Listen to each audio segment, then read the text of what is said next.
Hi everyone and welcome, this is the Apostate Prophet. Today I want to tell you a beautiful story of forgiveness, love and compassion by the most perfect human being to ever walk the face of the earth, Muhammad. Muslims have likely heard of this story already, others should too. There was a Jewish woman in Prophet Muhammad's time.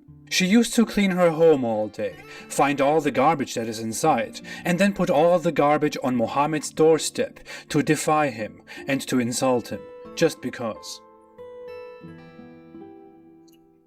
But one day she fell sick, and Muhammad didn't find any garbage on his doorstep, except himself.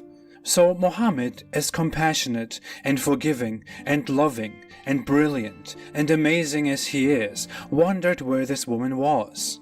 So he went to visit her and wished her good health. The Jewish woman was amazed by Muhammad's brilliant, amazing, wonderful, beautiful character. So she realized that Muhammad was indeed a prophet, and then she embraced Islam right away. I feel so much peace right now when I hear this story. It is so beautiful, so inspiring. But most of all, it is complete bullshit. The story, as I just told it, is a very, very popular story. It's a very well-known story, especially among those we call moderate Muslims. I heard of this when I was a Muslim. You can even see this online when you see claims, factual statements about Islam being violent. You see that some Muslims copy-paste this story to show how beautiful, how amazing, how brilliant, how forgiving Muhammad was. If you're a Muslim, you have probably heard of this story, and you probably believe this story to be true. But it isn't. It doesn't exist. There is no such story in the biographies or the hadiths, the fundamental narrations, and definitely not in the Quran. This story is not even doubted or anything. It is entirely fabricated. Apparently some people thought that making up a story and painting Muhammad as this virtuous guy who never gets angry and who even goes to visit his enemies would somehow make everything much more beautiful. But this story would be a very, very big contradiction to the reality. The reality, as we know Muhammad, was quite different. Muhammad wasn't such a patient, amazing person. But hey, let me show you a real story, found in real Islamic scripture, in the biographies of Muhammad and the narrations, the hadith about Muhammad. The following is a real story, an undoubted one, found in the Sahih Bukhari, the most reliable source after the Quran. It shows you exactly how Muhammad handles such things. To summarize it, some people who disliked Muhammad tried to embarrass and harass him by putting the intestines of a camel on Muhammad's back while he was praying. Muhammad didn't break his prayer, but once his daughter removed the intestines and Muhammad finished his prayer, he prayed to Allah to punish the entire Quraysh tribe, the polytheists, for this action undertaken by a few individuals. In another narration, he says, "Take revenge instead of punish." Then he cites the names of those involved and repeats his prayer to Allah to punish these people. And the person who narrates this incident then goes on saying that all of those counted by Muhammad were found dead after the Battle of Badr, so they were punished. To make it even clearer, some people harassed Muhammad. Muhammad asked Allah to punish them for that, and Allah killed those people, or made them painfully die, for harassing Muhammad upon Muhammad's prayer. This is Muhammad, and this is Allah.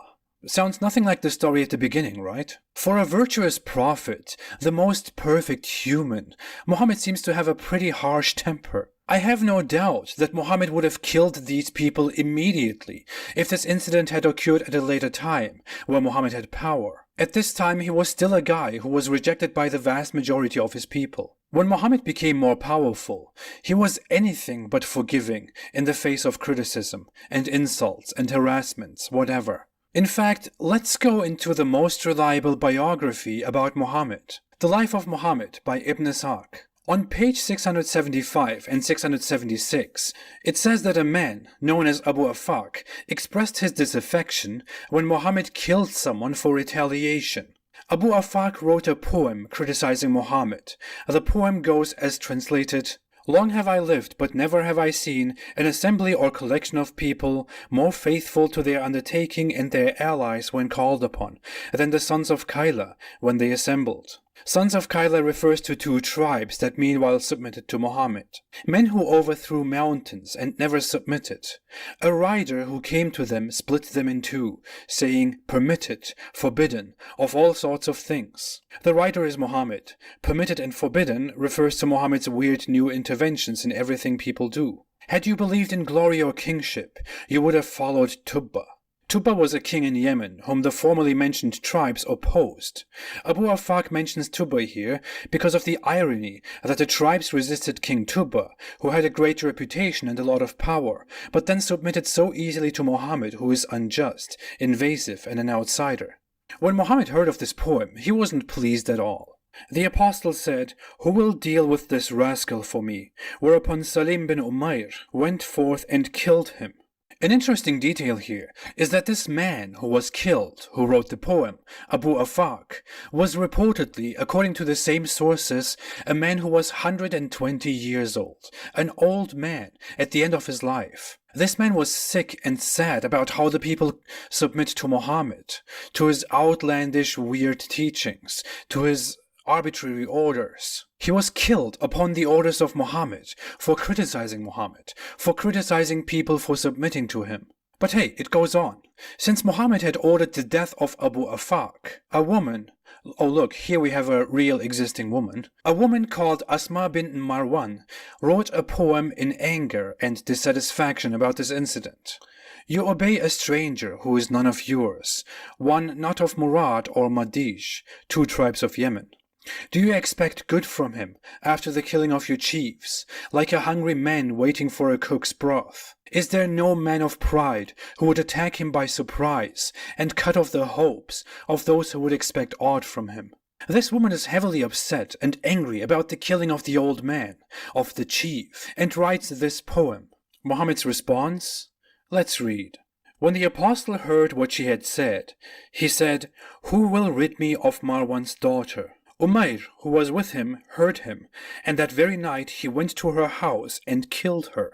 In the morning he came to the apostle and told him what he had done, and Muhammad said, "You have helped God and his apostle, O Umayr." When Umayr asked if he would have to bear any evil consequences, the apostle said, "Two goats won't butt their heads about her." So Umayr went back to his people.